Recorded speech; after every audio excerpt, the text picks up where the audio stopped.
Good morning सांग मैंने मु अनन्या स्वागत करुच्ची आपण मानक आ गोटे न्यू ब्लॉग रे भगवान जगन्नाथ कृपार मु भी भलरे अच्छी आशा करुच्ची आपण मैंने भी समस्ते भलरे थिबे।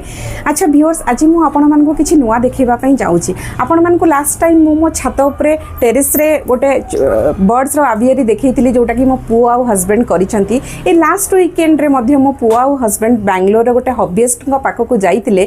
से किछि बर्ड्स रखितिले जोटा कि से मेंटेन करि पारु नथिले। मो पुआ आ हस्बैंड जाई कि तांको नै कि आसीचंती जोटा कि हम बालकनी रे रखा है से छोट आवियरी कहि परिबे।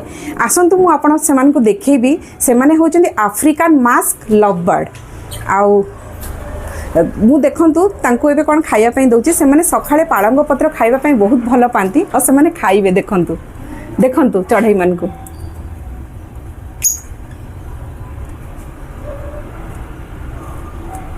देखंतु केते सुंदर खाउचंती। से माने एटा को बहुत भल पांती खाइया पई पाळंग पत्र।